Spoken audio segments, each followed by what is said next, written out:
هو احنا عايزين نعمل كارير شيفت ليه؟ هل عشان الاعداد زي ما انت بتقول؟ هل عشان مفيش شغل؟ طب هل انا اوريدي اخدت كل السكك اللي توصل ان انا خلاص اقول ان المجال ده مقفول؟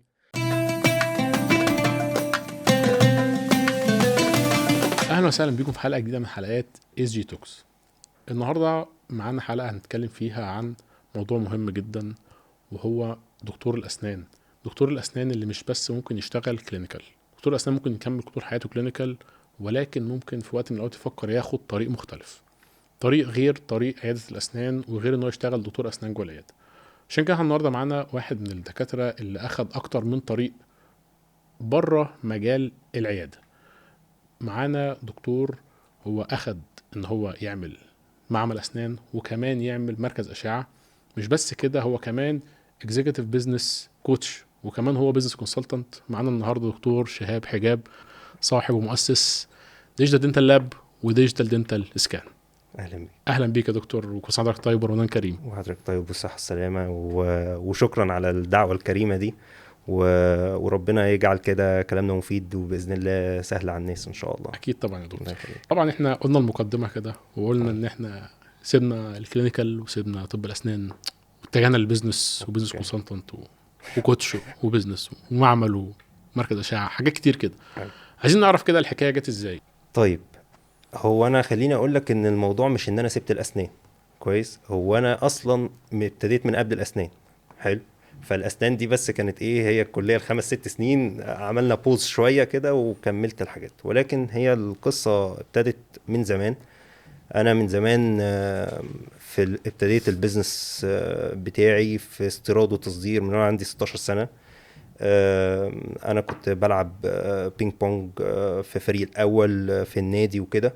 وبعدين حسيت ان ايه، طب ما نستورد الحاجات اللي احنا بنلعب بيها، الحاجات الرياضية دي. هو ليه انا بشتريها من حد؟ ما انا اشتريها من الشركة الام يعني.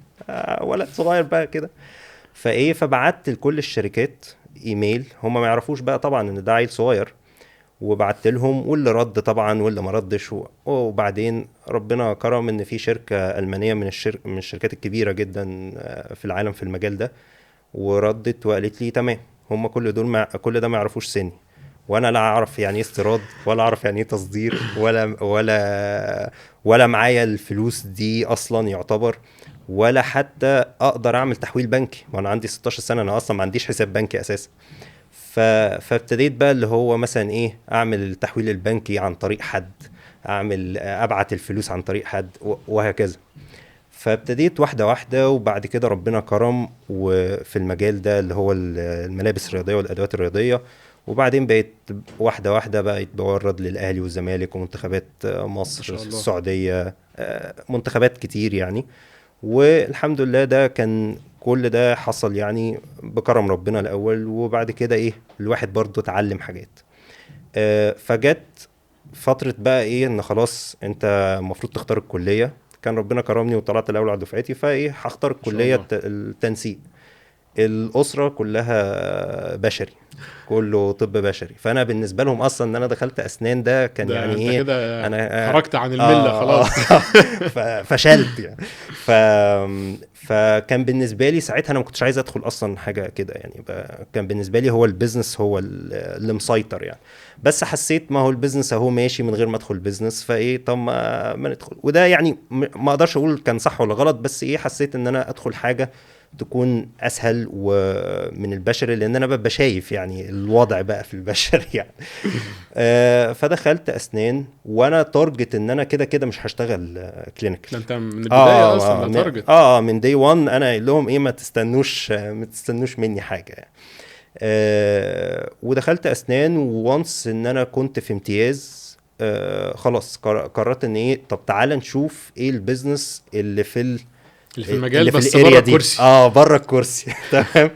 ف لان بيني وبينك مسؤوليه انك انت تبقى دكتور اسنان وطبعا ده حاجه يعني انا مش بقول ان انا رفضتها، بالعكس ده حاجه كرم ربنا ان اي حد يكرمه ان هو يبقى سبب في علاج الناس. ولكن حسيت ان مش انا يعني، مش دي الحته بتاعتي انا. فدورت، وانا كان حسيت ان عشان انا والدي اصلا استاذ دكتور اشعه بشري، فحسيت ان ايه، طب ما نشوف مجال الاشعه اللي في الاسنان. فابتديت الموضوع، بدأ البيزنس بان مجال الاشعه اللي في الاسنان، وفي نفس الوقت طب ما نشوف ايه الديجيتال سيرفيسز اللي نقدر نوفرها للدكاتره كمان طالما ابتدينا نوفر الاشعه. فبقى اللاب، فبقى الموضوع ابتدى من هنا. وبعد كده ابتدى الواحد بقى عايز بقى ايه، يطور نفسه كبزنس وايز شويه، فابتدى يدرس بيزنس. وابتديت بقى بعد كده كمان ان سواء بقى بقيت بقى اروح ليكتشرز او كورسز مع شركات او الكلام ده.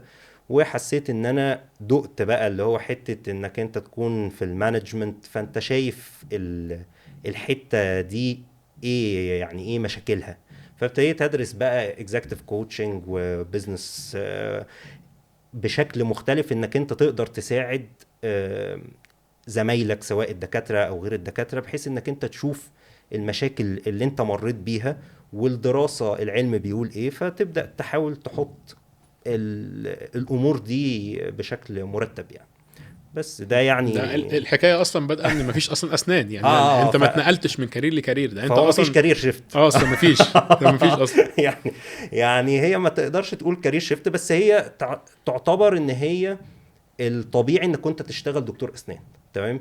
اتخرجت من اسنان تشتغل دكتور اسنان، ولكن بحس ان هي امانه محتاجه تركيز جدا، وزي اي حاجه محتاجه تركيز، بس دي امانه كبيره جدا. عشان كده ساعات ودايما اقول ان بيصعب عليا الدكتور اللي في نفس الوقت بيشتغل دكتور اسنان وفي نفس الوقت بيدير عيادته. فده حمل مش سهل يعني بصراحه. فالواحد، لا الواحد اخد الخطوات دي وشايف ان سواء بينفست بقى في مجالات مختلفة او ان هو دخل مجالات مختلفة، بس ده برضو بيفتح الافكار شوية. لان احنا لما بنخش اسنان بنفضل مركزين جدا في بق البيشنت، وبننسى كل حاجة ان في حياة تانية بره ممكن تبقى انت محتاج تدرسها. احنا بندخل اسنان بندرس اسنان بس، لكن ما درسناش اداره، ما درسناش ازاي نتعامل مع البيشنت، ما درسناش ازاي اصلا نتوظف في مكان، ايه السكيلز وايه القيم اللي احنا محتاجينها. فكل ده حاسس ان ده ممكن يكون يعني خليني اقول لك سبب من الاسباب ان دلوقتي الناس عماله بتحاول تدور هي ممكن تعمل ايه، عشان احنا ركزنا في شق وسيبنا حاجات كتير قوي ممكن تكون كانت تساعدنا. بس انت كده بوظت لي السؤال اللي كنت عايز اساله. ايه هو انا طيب؟ كنت عايز اسال سؤال، اقول لك ان دلوقتي خصوصا بعد عدد الدكاتره بدا يزيد، طب مفيش فرص. هل شايف ان هو من السهل ان الطالب الاسنان بقى بعد ما تعب في الثانويه وتعب في المذاكره ان هو يتجه لكارير تاني؟ ده حاجه سهله؟ طب انت بوظته عليا ان انت اصلا بادئ الكارير من البدايه ان اصلا ما فيش اصلا اسنان. لا هقول لك، هي هقول لك، هي خليني اقول لك حاجه. هنا الموضوع بيبدأ اصلا هو انا محتاج اعمل كارير شيفت ليه. كويس. لما بندرس في الكوتشنج، الكوتشنج فرقه عن الكونسلتيشن ايه. الكونسلتنت انت بتروح له يقول لك اعملها كده تمام. الكوتش هو دايما بيبقى بيحاول يسألك الأسئلة اللي توصل انك انت تحاول توصل للإجابة بنفسك. حلو. فهنا السؤال هو احنا عايزين نعمل كارير شيفت ليه؟ هل عشان الأعداد زي ما انت بتقول؟ هل عشان مفيش شغل؟ طب هل انا اوريدي اخدت كل السكك اللي توصل ان انا خلاص اقول ان المجال ده مقفول؟ وهل عشان اعمل كارير شيفت لازم اسيب مجالي خالص، ولا ممكن امشي في ده؟ انا بشوف ان احنا ساعات بننسى زي ما بقولك، هي كل حاجة هترتبط حوالين الاثكس وحوالين القيم اللي احنا قررنا ان احنا نشتغل على اساسها. فهل انا سعيد بالشكل الكافي ان انا اقول ان المجال ده بقى مقفول، وفي نفس الوقت انا محتاج احط تارجت انا عايز اوصل لايه؟ والناس بتبقى الطلبة كمان بيبقوا شايفين السوشيال ميديا بتبقى مؤثرة بشكل كبير جدا، فهو يجي يشوف ان هو انا لازم اعمل كارير شيفت عشان الاعداد كتير واعداد الخريجين كتير. حلو، انا مش مختلف، بس في النهاية انا محتاج اشوف ان انا سعيد في كل الاتجاهات ولا لا، ومحتاج اشوف اخبط على كذا باب. احنا بنبقى شايفين ان الكارير الشيفت بنسأل اسئلة على الفيسبوك، انا اعمل كارير شيفت لايه؟ تمام. في حين ان اي حد هيجاوبك هو ممكن تبقى اجابة ظالمة ليك، لانك ممكن الكواليفيكيشنز بتاعتك او السكيلز بتاعتك ما تؤهلكش انك تعمل الكارير شيفت ده. ممكن واحد لما واحد تيجي تقول له مثلا لا انت تفتح مطعم، طب هو معهوش فلوس، فده مش كارير شيفت. فانت محتاج يبقى الكارير شيفت معمول على حسب اللي انت عندك الاول، وتبدا بنفسك الاول، انك انت خلاص تقفل الباب ان المجال ده انت بتسعى فيه كفايه، ومفيش. لان دايما بيقولوا اللي هو صاحب بالين كداب، صاحب بالين كداب. بس احنا في عالم دلوقتي فيري دايناميك وبيتغير بسرعه جدا، فاحنا محتاجين نكون زي ما احنا بنسعى ان احنا بنخبط على كذا باب. وده بقى سهل دلوقتي، بقى سهل ان انا وانا بشتغل الصبح او وانا بدرس الصبح ان انا اقرا شويه عن المجال ده، فاشوف المجال ده اخره ايه، او اسال الناس. فده اللي انا بحس ان احنا محتاجين نعمله قبل ما نقرر ان احنا لازم نعمل كارير شيفت. يعني شايف ان المفروض ان هو الشخص ده يسعى بشكل كافي الاول في المجال بتاعه، لو لقى ان هو مش لاقي فرصته او ان هو مش لاقي نفسه، المفروض يعمل اناليسيس بالشكل الكافي ليه وللماركت علشان يقدر يعني من الاخر يفت نفسه في الفرصه اللي يعرف منها يبدا يعمل كارير شيفت. طب لو انا جيت بقى سالتك ان انا النهارده انا دكتور سنان، انا راجل خريج تربيه رياضيه، انا بني ادم عادي خالص، حلو. بس انا دلوقتي أنا بنتكلم في حته كوتشنج وكده، فانا عايز اعرف من حضرتك برضو انت شايف ايه الصفات اللي المفروض تبقى موجوده عندي انا كبني ادم عادي علشان ابقى ناجح. خلينا ناخد الموضوع من ابعد شويه. هو النجاح اصلا بالنسبه لي محتاج ان انا اكون مستوعبه. هو انا عايز ابقى ناجح ازاي؟ يعني ايه مفهوم النجاح؟ هل مفهوم النجاح ان انا يبقى معايا فلوس كتير؟ هل مفهوم النجاح ان انا ابقى مبسوط؟ هل مفهوم النجاح ايا كان؟ انا محتاج اعرف السبب. وخليني اقول لك، لو انت تعرف اللي هو سايمون سينيك، معروف، راجل معروف بره. هو عمل كتاب من كام سنة، مثلا هنقول من 10 سنين، اسمه ذا واي، انك انت تعرف الاسباب اللي انت اصلا عايز تشتغل عشانها. ولكن سبحان الله، الكلام ده موجود من زمان، من مئات السنين. ربنا سبحانه وتعالى بيقول لك وكيف تصبر على ما لم تحط به خبرة. كويس. فاصلا لو انت هتشتغل او انت هتدخل مجال من غير ما تحط اسباب في بالك واضحة، انت داخل المجال ده ليه، او ان انت هتقف.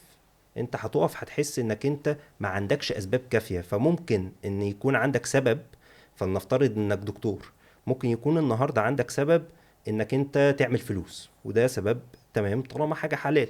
ممكن يبقى سبب كمان انك انت تعالج الناس، ممكن يبقى سبب كمان انك تفيد الناس. كل دي اسباب، لما حاجة هتقع منهم السبب التاني هيسندك انك تكمل. فانت مش هتقدر تصبر على الاستمرارية من غير ما يبقى عندك الحتة دي. الحاجة التانية عشان اقولك على الصفات، بعد ما انت صنفت النجاح بالنسبة لك هو ايه فعلا، مش بالنسبة للسوشيال ميديا، ولا بالنسبة للستوريز اللي انت محتاج تنزلها، ولا بالنسبة للحاجات اللي بتضغط على الناس دايما. بس في صفات انت محتاجها عشان تقدر تقول انك في اي مجال هتنفع. انت الصفات دي، خلينا نبدأ بمثلا حاجة زي الالتزام. انت محتاج تبقى عندك قدر من الالتزام ان هو يؤهلك انك انت تتقن عملك. ان الله يحب اذا عمل احدكم عملا ان يتقن. فانت محتاج انك انت تركز في انك انت تبقى ملتزم. الحاجة التانية الصدق والامانة. الصدق والامانة اللي هي بنقول عليها ساعات الكريديبيليتي. تمام. انك انت تبقى ما ينفعش تبقى بتكذب، ما ينفعش يبقى سمعتك انك انت لا انت صادق ولا عندك الامانة الكافية. لا هتشتغل في عيادة ولا حتى لما تعمل كارير شيفت. هي اصل في هنأمنك على عيان ازاي وهأمنك ازاي على. وانا في النهاية لو انت رايح تتوظف في مكان، انا هدخلك بيتي. تمام. انت لما حد بيروح يتقدم على حد، لحد بيسأل على جيرانه، بيسأل على اهله، بيسأل على اي حد. وهي كلها اصلا في اي مجال هي بقت اوضه وصاله. انا لو جيت دلوقتي وقلت لك طب ما في دكتور في السعوديه واديتك الاكونت بتاعه، هتعرف تجيب لي قراره؟ فاهم زي ما بيقول. فهي كلها بقت مبنيه على السمعه، والسمعه دي اللي هو بيتقال عليها البراند. الرسول عليه الصلاه والسلام كان من قبل ما بعث هو الصادق الامين، وهو اصلا النبوة كانت وهو عنده 40 سنة. فتخيل انت لو هو كان نبي وهو السمعة بتاعته مش كده، ما كانش الناس هتصدقه. الحاجة المهمة هو قال لك انما بعثت اتمم مكارم الاخلاق، يعني هو بالظبط. اصلا سبب بالظبط. البعث والسبب ان هو يبقى موجود يتمم مكارم الاخلاق. فاحنا اصلا من غير اخلاق او من غير الاثكس، احنا الموضوع هيبقى صعب قوي. حاجة كمان اللي محتاجين نعملها، لا يؤمن احدكم حتى يحب لاخيه ما يحبه لنفسه. ده معناه ايه؟ الايثار. تمام. وخلي بالك انت، احنا بناخد كلامنا دايما من ان لازم الفاليوز تكون كذا ولازم الفاليوز، بس بص على الحديث ده هتلاقيه ان هو هيحل لك بقى مشكلة ايه. هيحل لك مشكلة اي مشكلة مع التيم. اي ناس انا احب ان ان الشخص اللي معايا في التيم يكون هو كمان كويس. فده الايثار على النفس، وخلاها ترتقي للايمان، لا يؤمن احدكم. يعني فسبحان الله. حاجة تانية ان انا اكون حتى الكلاينت اللي انا بساعده او البيشنت اللي انا بساعده او ايا كان العميل اللي انا بساعده، انا حابب اخدمه كاني بخدم نفسي، لان انا بحب ليه زي ما بحب لنفسي، وهكذا. فهتلاقي كل حاجه مختصره في الحديث ده. كاستمر اكسبيرينس وكاستمر اكسلنس، هتلاقي بيشنت اكسبيرينس، هتلاقي تيم ديفلوبمنت، هتلاقي حتى العلاقه بين الموظف والمدير، ان هو ما يحبش ما يرتضيش لده وما يرتضيش لده. العدل، حتى العدل دي صفه كمان محتاجه تبقى عندك، انك ما تبقاش ظالم. فالعدل مثلا هيجي حتى لو انت قررت انك تفتح عياده، ربنا سبحانه وتعالى بيقول ثلاثة أنا خصمهم يوم القيامة، ومن ضمنهم ورجل استأجر أجيرا فاستوفى منه ولم يؤتيه أجر. فسبحان الله، ده أنت خصيم ربنا من العلم. خصيم ربنا. فما فيهاش. فالصفات دي لو مش موجودة عندنا هتبقى مشكلة كبيرة. صفة كمان الامباثي اللي احنا دلوقتي بنقول عليها الامباثي. ربنا سبحانه وتعالى ولو كنت فظا غليظ القلب لانفضوا من حولك. ده الرسول عليه الصلاة والسلام كانت الناس تنفض من حوله، ده الرسول. فما بالك احنا بقى، يعني ربنا يغفر لنا ويسامحنا. فهي احنا محتاجين الرحمة، الامباثي، كل الصفات دي محتاجها تبقى عندي. طب وانا لو مش عندي، ممكن تبقى حاجة من الاتنين: يا انا مش عندي اصلا، او انا بكابر وبقول ما هي انا مثلا، يا انا وحش، يا انا مثلا راجل بتنرفز، فخلاص دي صفة بالنسبة لي، وانا راجل عندي 30 سنة دلوقتي، ولا عندي 40 سنة، ولا عندي 20 سنة، انا اكيد مش هعرف اتغير. وهنا ده مفهوم ساعات بيبقى خاطئ، ان انا طبعي كده. تمام. فحاجة من الاتنين: يا انا محتاج حاجة احسنها. فاحنا محتاجين نعتبر ان احنا كلنا عندنا حاجة لازم نحسنها، فكلنا نبقى بنسعى ان الصفات دي تكون موجودة. طيب لو انا متأكد ان الصفة دي مش موجودة فيا، لا، كل حاجة ينفع تتعلم. الاثكس دي حتى ينفع تتعلم. مش معنى كده ان احنا يعني لا، احنا كلنا الحمد لله متربيين، بس في النهاية انت محتاج. جيمس راست ده واحد سايكولوجيست، وكان دراسته في المورال سايكولوجي. فيقول لك انك انت تتوقع ان واحد عنده 20 سنة هيدخل في مجال البيزنس او يشتغل من غير ما يدرس حاجة اسمها بيزنس اثكس. زي كده ما انت تطلب من واحد ان هو يروح يترافع في قضية وهو اصلا مش محامي، زي ما تطلب مثلا من مهندس ان هو يروح يعمل عملية جراحية لبيشنت. فاحنا محتاجين نتعلم اصلا الاثكس. ولو اصلا ما ينفعش ان احنا نغير حاجة، ربنا سبحانه وتعالى ما كانش قال لك ان احنا ان الله لا يغير ما بقوم حتى يغيروا ما بانفسهم. فاصبح ان احنا محتاجين نتغير، احنا نحاول نتغير وناخد بالاسباب ونتوكل على الله وندعي ونستغفر وكل الكلام ده، وان شاء الله ربنا هييسر. الرسول عليه الصلاه والسلام قعد يقول للراجل ايه؟ لا تغضب. فهو هيقعد يقول له لا تغضب ليه؟ ما هو لو هي ما تنفعش ما كانش قالها. تمام. يعني انا مش هامرك بحاجه الا، او هنصحك بحاجه الا لو هي ينفع تتعمل. ففي النهايه احنا ينفع ان احنا ناخد بالنا من الحاجات دي، لان هي فعلا هي اللي بتفرق. السكيلز اللي احنا بنقعد نتكلم عليها، ان انت لا تتعلم فوتوغرافي، انك انت تتعلم ديزاينز، انك تتعلم مش عارف ايه، كل ده سكيلز. لكن في النهاية الصفات هي اللي ممكن الواحد يهاير عشانها. وهو خلي بالك، ده انا اللي شفته على الواقع، هو ده اللي بيفرق.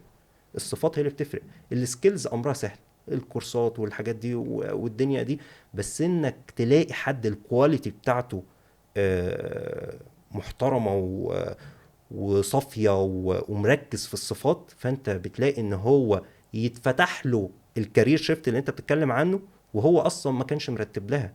فانت لما هتبقى شايف واحد محترم، انت ممكن تبقى مستخسره في المكان ده، فتبقى بتديله حاجة هو ما فكرش فيها. ودي بتحصل مع كذا حد. انت لما تقعد تشوف كل الناس اللي على السوشيال ميديا اللي هم المحترمين الناجحين، هتلاقي اصلا هو ما كانش في باله ده، بس هو عشان كان راعى الراجل ده بقاله كتير واشتغل معاه، فممكن اتفتح له السكة دي في مجال مختلف تماما.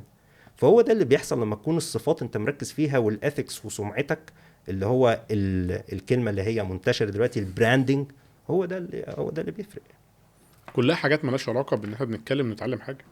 يعني انا شايف كده ان انت بتتكلم كلها في حاجات هنقول ان هي هيومن سكيلز كمان، ما هياش يعني كبني ادم. بالظبط. اه مش انك انت بتقول له حتى اتعلم، روح اتعلم ديجيتال.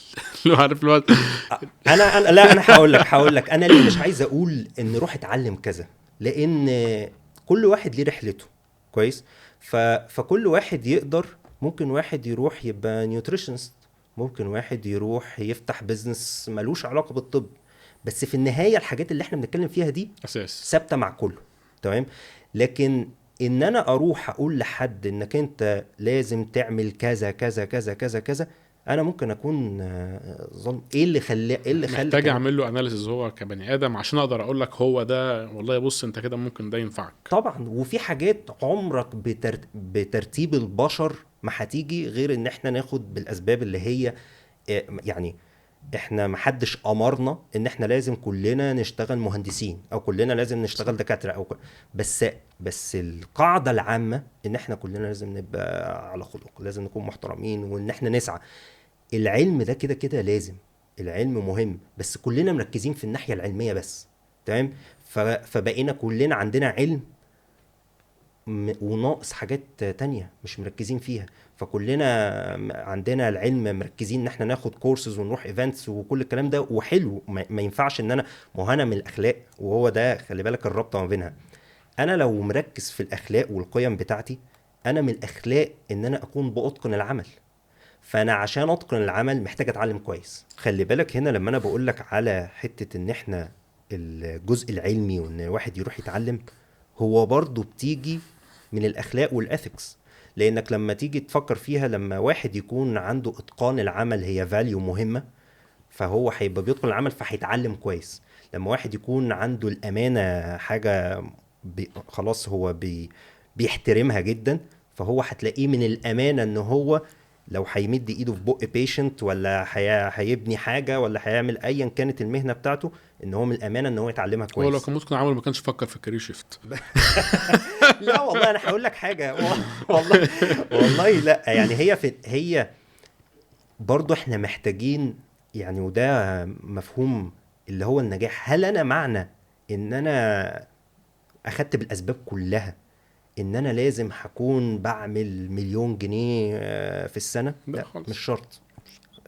فعشان كده برضو ده بيبقى ساعات لود نفسي، اللي هو البوستس اللي انت بتشوفها، اللي هو لو انت ما بتعملش في ما هو بقى الشهر ما مش هو عارف بقى ده كام. اللي جاي بقى. انت شايف السوشيال ميديا دلوقتي وصلت لفين؟ وشايف هل هي ضروريه فعلا دلوقتي للدكتور، او شايف ان هي ضروريه عموما الناس تظهر فيها وتتكلم عليها ولا لا؟ مش انت برضو اثرت فكره ان هي بتاثر على الناس، طبعا بتاثر على طبعا. تفكيرهم، بتاثر على اختياراتهم. ده موضوع مهم يعني. وبتأثر على نعمة الرضا جدا. طبعا. جدا يعني انا اعتقد لو كل واحد معزول عن التاني، كان زمان في عربيات كتير ما مش بتتباع ولا حد بيشتريها، لبس كتير ما كانش هيتشرى، فسح كتير ما كانش هتتراح، ولو اتراحت كانت الناس هتتبسط بيها، لان الناس غالبا بتتشغل ان هي تقعد تصور. يعني كانوا هيقعدوا بقى فعلا يشوفوا المكان بدل ما هم بيتفرجوا على الصور فيها كأنها اول مرة يشوفوه. بس خليني اقول لك السوشيال ميديا هل مهمة ومفيدة ولا لا؟ السوشيال ميديا قبل ما اقول لك هي مفيده ولا لا، احنا محتاجين زي ما كنا بنتكلم في الاول ان احنا نعدد الاسباب انا ليه موجود على السوشيال ميديا. فخليني اقول لك، انا لو انا دكتور فانا محتاج اكون على السوشيال ميديا. كويس. طب انا محتاج اكون على السوشيال ميديا ليه؟ فنفترض واحد هيقول لك انا عشان اعمل فلوس كتير. تمام. عشان يجي لي بيشنتس. ممكن سبب كمان ان انا افيد الناس. ممكن سبب كمان ان انا اكون متواجد فيتفتح لي شغل تاني. انا كل لما بعدد الاسباب، تاني، كل لما بعدد الاسباب انا هلاقي اسباب تخليني استمر، لان الصبر والاستمرارية في السوشيال ميديا دي بتستدعي ان انا يكون عندي سبب كافي هو الاستمراريه عموما في اي مش حاجة. مش السوشيال فانا لو ميديا ما بس. بتجيبليش فلوس اون سبوت، فانا مش مشكلة، انا بفيد الناس. انا لو مش قادر افيد الناس قوي، على الاقل انا بحاول اسعى، انا عملت اللي عليا. بس قبل بقى ما نروح لحته انا السوشيال ميديا اصلا مفيده ولا لا، قبل ما الناس تتعلم حتى ان هو يستخدموا السوشيال ميديا ازاي، انا الاهم بالنسبه لي ان هما ما يستخدموهاش ازاي. يعني هو دايما السؤال طب انا انزل كام بوست واعمل ايه وبتاع، لا انا يهمني ما يستخدموهاش ازاي. بمعنى يعني احنا دلوقتي لو احنا قاعدين مثلا في مؤتمر، كويس، والمؤتمر هادي خالص وما فيهوش اي حاجه ومستنيين السبيكر هيطلع، راح قايم واحد، تمام، راح واقف على الترابيزه كده هنا وقعد يرقص، كويس، الناس هتعمل ايه؟ هتصوره. هتبص له الاول. لا هتصوره على طول. هتصوره. كم واحد هيروح يكلمه ويقول له عيب اللي انت بتعمله؟ كم واحد؟ يعني احنا هنفترض ان احنا 100، كم واحد هيروح يكلمه؟ 2 3 4 5 10؟ وفي ناس هتبقى شافته وساكته. هو ده بالظبط اللي بيحصل على السوشيال ميديا، ان احنا اوقات بنستخدم السوشيال ميديا غلط، فبننزل حاجات اصلا هتضر بينا، وممكن تبقى سيئة جارية، فحد يبقى بيرقص على الترابيزة وانا اصلا معرفوش، والناس مش هتقول لك حاجة، الناس مش هتقولها لك ايه اللي انت بتعمله ده. في ناس مغمضة عينيها، وفي ناس انت ممكن تشيل ذنبها ان هم يعملوا السيئة اللي انت سنتها دي وخلاص. فلما تيجي تترجم ده على الدكتور، الدكتور مثلا لو هو بينزل دلوقتي على صفحته اي حاجة ليها علاقة بحاجة فيها خدش الحياء، ليها علاقة مثلا لو راجل بينزل حاجة خادشة الحياء، حاجة ليها علاقة ببنات او كده، تمام، انا لو انا بنتي ولا مراتي ولا امي ولا اي حد، انا هستأمن ان انا اودي بنتي للدكتور ده؟ اكيد لا. فهو مش هيجي يمسك فيك، بس هو مش هيجي لك اصلا، تمام. فالبراند بتاعنا احنا محتاجين ان احنا ما نستخدمش السوشيال ميديا ازاي، كويس، نعرفها الاول. والحاجة التانية اللي هيجي حد ممكن يرد عليك بيها، اللي هو بس انا حر، دي صفحتي الشخصية. خليني اقول لك ان هي ما بقاش في حاجة اسمها صفحة شخصية. يعني وهنفترض انك راجل حر تنزل اللي انت عايزه، كويس، بس هو حر برضو يجي لك ولا لا، وهو حر يقيم الوضع بالنسبة له عامل ازاي، هو حر ان هو يبقى شايف هل الموضوع كده بالنسبة له تمام ولا لا. فاحنا على طول غصب عننا مش هنعرف، على الاقل اللي كان في المؤتمر اللي واقف بيرقص ده، على الاقل هيشوف ان نظرة الناس ليه عاملة ازاي فممكن ينزل. لكن على السوشيال ميديا كل بوست وكل فيديو احنا بننزله، لا احنا ما نعرفش. فمحتاجين ان احنا ناخد بالنا ان احنا ما نستخدمش السوشيال ميديا ازاي الاول، وبعد كده ناخد بالنا ان احنا هنستخدم السوشيال ميديا عشان نقدر نفيد الناس، عشان نفيد نفسنا، عشان نعمل كل اللي احنا نفسنا فيه، مفيش مشكلة خالص فيه. فده اجابة لسؤالك، ان السوشيال ميديا طبعا اوقات بتكون مهمة، بس اوقات ان احنا محتاجين ناخد بالنا ان احنا هي ما تستنزفش من نعمة الرضا بتاعتنا، وما تستنزفش من مفهوم النجاح الحقيقي، وتبقى فعلا مطابقة للواقع، ما تبقاش حد تاني. لان هي بتتكشف. انا دلوقتي انا لو عملت لو جيت فتحت مثلا مطعم بيتزا، كويس، والبيتزا مثلا بتتباع ب 200 جنيه، وانا جيت رحت مديها لك ب 10 جنيه، هنفترض ان انا جيت اديتها لك ب 10 جنيه، اديتها لك ببلاش، كويس، وانت اكلتها، ما هي كانت مغرية، فهي كانت على السوشيال ميديا شكلها حلو زي اي حاجة بتتقال وزي اي حاجة بتتعمل، وانت اخدتها عشان دي اول مرة، تمام. فالبيشنت راح للدكتور عشان دي اول مرة، الكلاينت راح اشترى من الشركة دي عشان دي اول مرة، او اخدها ببلاش. لو جيت المرة اللي بعدها وقلت لك دي ب 200 جنيه، وهي كانت سيئة وهي كانت وحشة وكانت طعمها صعب، انت هتشتريها ولا لا؟ انت مش هتشتريها. فالكور اللي هو بقى العجينة والخلطة نفسها اللي هو اللي احنا بنتكلم عليه الاثكس هو الاساس. فلو ده هيبقى موجود انا اشتري منك مرة واثنين وثلاثة. وخلي بالك لو انت عملت منتج اصلا، انت هتلاقي لو حد محترم وراح عمل منتج، هو كان فاتح عيادة وبعد كده راح عمل اي حاجة تانية مثلا، برضو الناس هتروح تشتري منه، تمام، لان هما بقى عنده ده راجل credibility. محترم يا عم. انت راجل محترم هنشتري منه. والله ما هو انت على فكره الناس بقت بتدور على ده. انت راجل محترم، انت هشتغل معاك، انت راجل محترم انا هشاركك. الناس عماله بقت العمله النادره دلوقتي، ولما الناس بتقول الناس بقت وحشه، دي فرصه دي فرصة اصلا ان الحلو يبان. يعني لما يبقى كله وحش، فلما انا ابقى عندي حاجة حلوة او ادج حلو سواء في شخصيتي او في كده هبان. حلو بقى، مم. قول لي بقى مين الحلو ومين الوحش بقى. النهارده دكتور شهاب مم. عنده مركز اشعه وعنده معمل اسنان، حلو. كده عنده 2 عملاء، مم. عنده دكتور وعنده مريض غلبان جاي اشاعه. حلو. مين ده فيهم الحلو ومين فيهم الوحش؟ تعمل معاهم ايه؟ طيب خليني اقول لك ان هو الاكسبيرينس مختلف. يعني انا هقول لك الاشعه مختلف. الاشعه ممكن تبقى بي تو بي وممكن تبقى بي تو سي، يعني ايذر ان الدكتور هو اللي بيريفير ليا او ان البيشنت هو اللي بيجي. ميزتها هنا ان البيشنت هو اولا بيجي وبيشوف المكان وطبعا هنا خلي بالك انت الكيس ممكن تنتهي كلها في نص ساعة. تمام. فالكعبلة كلها ما فيش يعتبر كعبلة. تمام. وحالات نادرة جدا اللي ممكن يحصل فيها كعبلة. والحاجة النقطة التانية وهجي لك فيها ان انت بتبين ادفانس، انت بتدفع في الاول. كويس.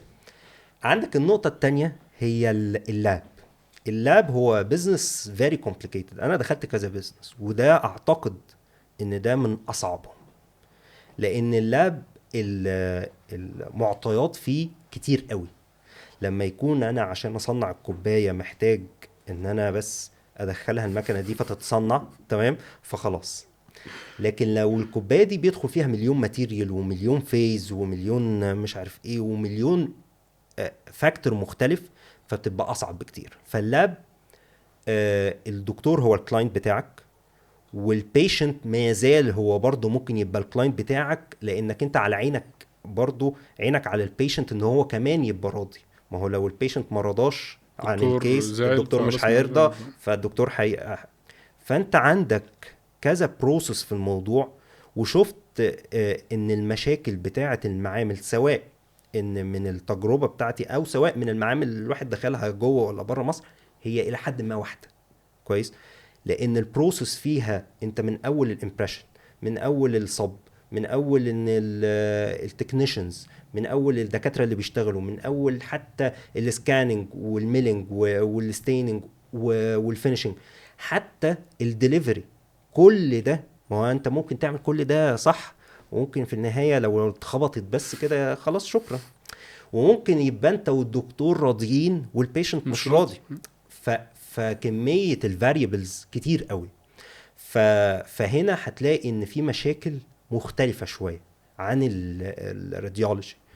المشاكل اللي هي ممكن تكون ليها علاقة بان مفيش كوميونيكيشن واضح ما بين الناس. واحنا ده حتى اللي كنا بنحاول نركز فيه. انا مش معتبر ان هو معمل، انا كنت معتبر ان انا عايز اغير الفكر والنظرة بتاعت الناس لمجال المعامل. مجال المعامل المعروف عنه ان المعامل ما بتصدقش في مواعيدها. كويس. هو ده اللي ساعات بيحصل. ومعروف ان الدكاترة بتضغط في الوقت. ما هي ده كله مرتبط ببعضه. فلو انا كنت هصدق في الوقت، تمام، ما كانش الدكتور اضطر ان هو يقول لي ميعاد قبله. ولو الدكتور قال لي ميعاد قبله فانا بضغط التيم جوه وهكذا. فهي كلها مربوطة ببعض. طبعا البيمنت، طبعا الحاجات دي كلها ساعات بتعمل مشاكل، خصوصا في الديفالويشن اللي ساعات بيحصل. فانت لما بيبقى ليك فلوس بره، كل ده بيختلف. بس في النهاية انا بشوف ان مهم جدا في اللاب ان الكلاينت واللاب يختاروا بعض كويس. يعني يختاروا بعض عن طريق حاجات تكون واضحة، وان هي تكون ان الناس يبقوا الاتنين فاهمين ان احنا بنشتغل لنفس السبب. احنا مش ضد بعض، احنا بنشتغل مع بعض. فده لو احنا في بالنا هتلاقي ان احنا، لا هو ده الاندستري. احنا كنا بنحاول نعمل كده. احنا اندستري بنحاول ان يبقى سمعة ان احنا لا بنصدق في ميعادنا، ده ما فيهاش هزار. تمام. لو حد هيروح له الكراون متأخر ان شاء الله ما يحاسبش عليه. لو حد ما ده من ضمن الصفات اللي كنا بنتكلم عليها، الالتزام. بالظبط. ما هو ده ملوش علاقه بقى بالمعمل او ده التزام. ده التزام، بس ده في نفس الوقت دي ادج. طبعا. دي اسهل ادج. يعني انا دلوقتي ممكن اقول لك طب التكنيشن ان هو يبقى شغله مش عارف ايه، طب ما نلتزم يعني ما نعمل الحاجات اللي هي البدائيه ده هي دي اصلا ميزه تنافسيه، ان انت بتصدق في ميعادك، دي ميزه تنافسيه. ان انت راجل، لما نتفق ان احنا هنعمل ريميك للكراون لاي سبب من الاسباب، ان انت هتعمله فعلا. ما هو ممكن اللاب ما يعملش الريميك، فبقينا ده حاجات احنا ما بنتنازلش عنها. انت في ريميك اتفقنا عليه، فعشان كمان اطمن وما ادخلش الشيطان ما بيننا، انا هبعت حتى الكراون القديم كمان معاه، فخلاص يبقى احنا مطمنين. فبالتالي يبقى في تراست، لان احنا عندنا حاجه منتشره في اي مجال. حتى في حاجه اسمها الساينسيزم، او اللي هو الجنرال ديستراست اللي موجوده عامه. والله بتكلم بجد، الدكتور مش واثق في اللي بيشتغل معاه، واللي بيشتغل مش واثق في زميله، كلنا بقينا مش واثقين في بعض. هتلاقي، وده على فكره احنا مش بتكلم هنا في مصر، انت بتكلم 2008 لما حصل الفاينانشال كرايسيس في امريكا. ما هو ده اللي حصل، الناس بقى عندها فجاه ديستراست في اصلا الاقتصاد في امريكا. ان هو خايف يحط فلوس، ما هو خسر، كانت فلوسه 100 بقت دولار خلاص. ف... فهو بقى عنده تخوف ان هو يستثمر، فقعدوا رجله ورا ورجله قدام شويه. احنا نفس الكلام برضو، كل حاجه الفيسبوك، الفيك نيوز اللي عليها كتير قوي.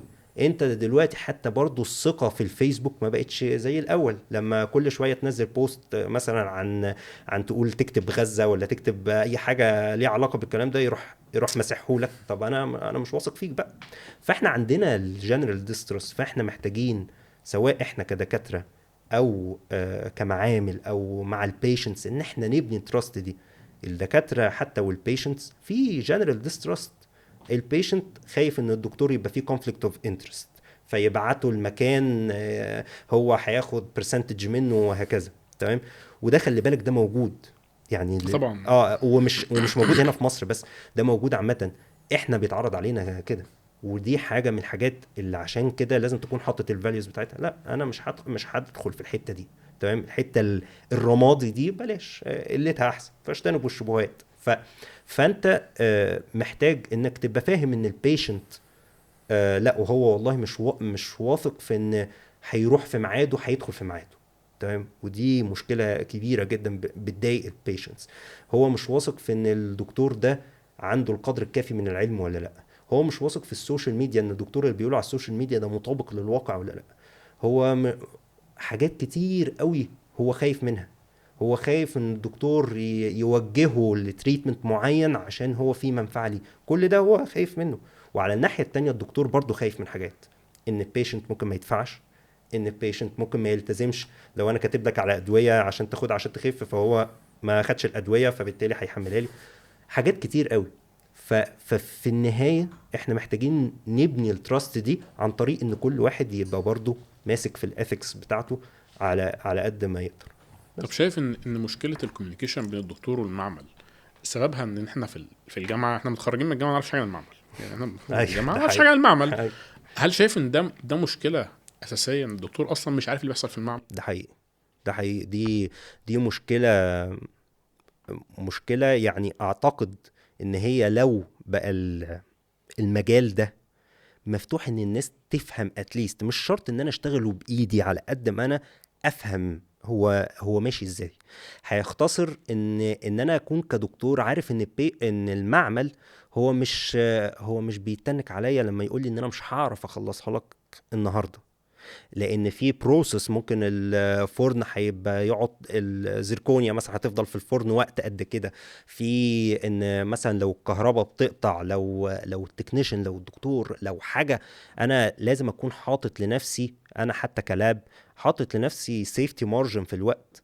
فانا ما ينفعش ان انا اقول لك لو هي هتخلص كمان ساعه اروح قايل لك هتخلص كمان ساعه. فانا محتاج ان الدكاتره او الطلبه يبقوا عارفين الورك فلو، اتليست يبقوا عارفين الورك فلو، ويبقوا عارفين المشاكل اللي بتحصل. وانا ده نصيحتي دايما لاي حد في طب اسنان. انا هقول لك تجربتي، ان الدكاتره اللي بتشوف جوه شغل المعمل هم شغلهم كلينيكال بيتحسن لازم، لان هو شاف، هو دلوقتي اخد امبريشن. تمام.